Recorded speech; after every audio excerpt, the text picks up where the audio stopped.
ऊधो तुम होवती बड़ भागी। नमस्कार।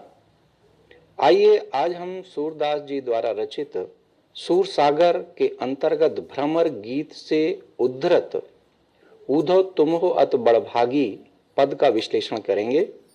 इस पद के अंतर्गत पद का लयात्मक वाचन, प्रतिपाद्य काव्यांश पंक्तियों का भावार्थ, अलंकार परिचय, काव्य सौंदर्य और कुछ परीक्षा उपयोगी प्रश्नोत्तरी पर हम चर्चा करेंगे।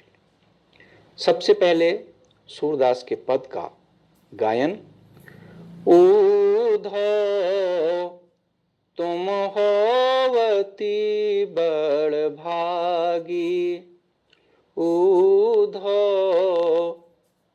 तुम होवती बड़ भागी। अपरस रहत स्नेह तगाते, नाहिन मन अनुरागी। ऊधो तुम होवती बड़ भागी। पुरैन पात रहत जल भीतर, तारस देह न दागी। ज्यों जल माह तेल की गागरी, बूंद न ताको लागी। ऊधो तुम होवती बड़ भागी। प्रीत नदी में पाँव न बोर्यो, प्रीत नदी में पाँव न बोर्यो। दृष्टि न रूप परागी। सूरदास अबला हम भोरी, गुरु चाटी ज्यों पागी। ऊधो तुम हो अति बड़ भागी। मित्रों, आइए सबसे पहले हम चर्चा करते हैं।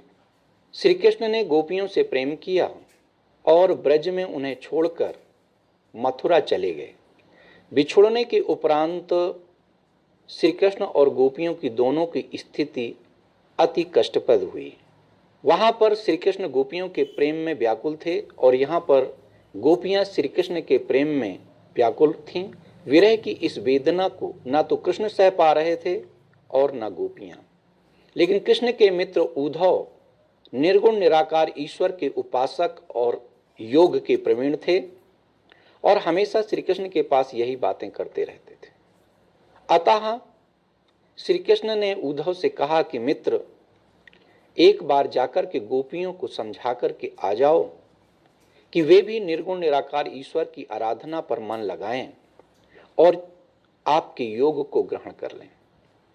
उद्धव मथुरा से ब्रज आते हैं और आकर गोपियों को कहते हैं कि आप लोग श्री कृष्ण को भूलकर निर्गुण निराकार ईश्वर की उपासना करें। यहीं से गोपियां तड़फ कर उद्धव और श्री कृष्ण दोनों पर व्यंग करते हुए कहती हैं, उद्धव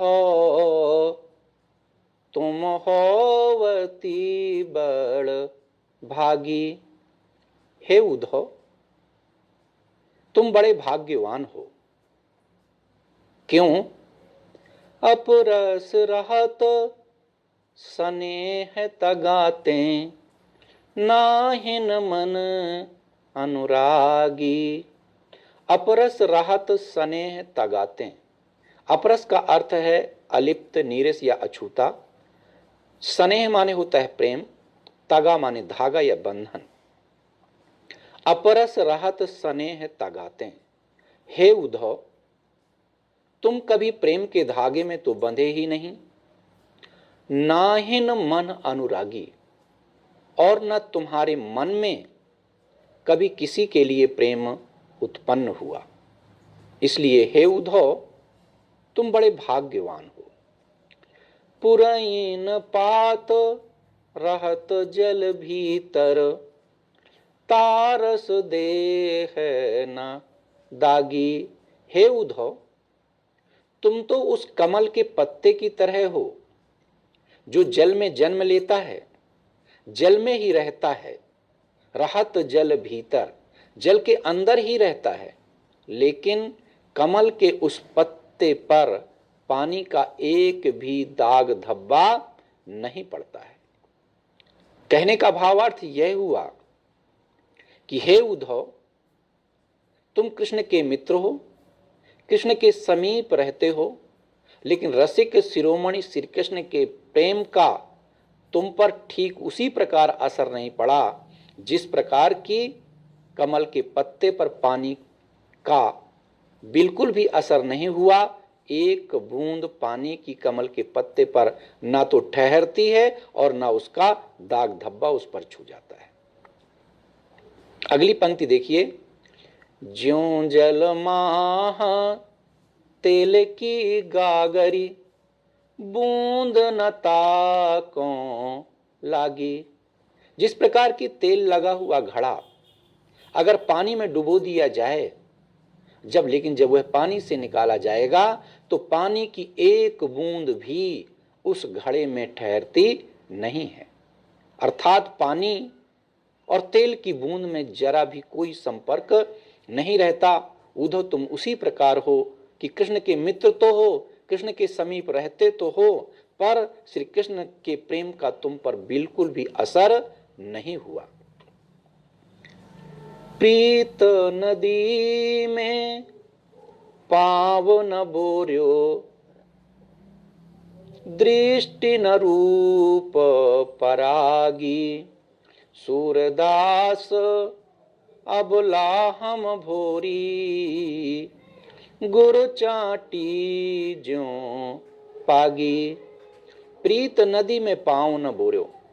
हे उद्धव, तुमने श्री कृष्ण और गोपियों की प्रेम की नदी में कभी तुमने पांव नहीं डुबोया।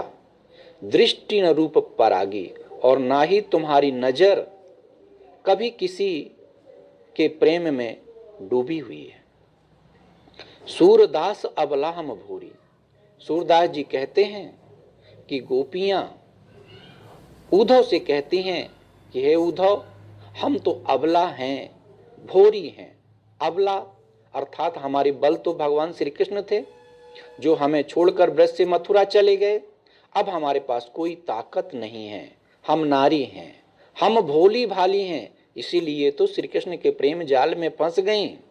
हे उद्धव, हमारी स्थिति तो उस चींटी की तरह है जो गुड़ खाने के लिए तो जाती है, वह जानती है कि वह गुड़ खाएगी और उसमें लिपट जाएगी, लेकिन फिर भी वह गुड़ खाने के लिए जाती है और उसमें लिपट कर मर जाती है, पर गुड़ खाना नहीं छोड़ती। उसी प्रकार हे उद्धव, हम गोपियां जानती हैं कि श्री कृष्ण से के प्रेम में हमें कष्ट ही कष्ट है। इस विरह की आग में हम जल रही हैं, लेकिन फिर भी हम श्री कृष्ण को भूल नहीं सकती, उन्हें छोड़ना नहीं चाहती।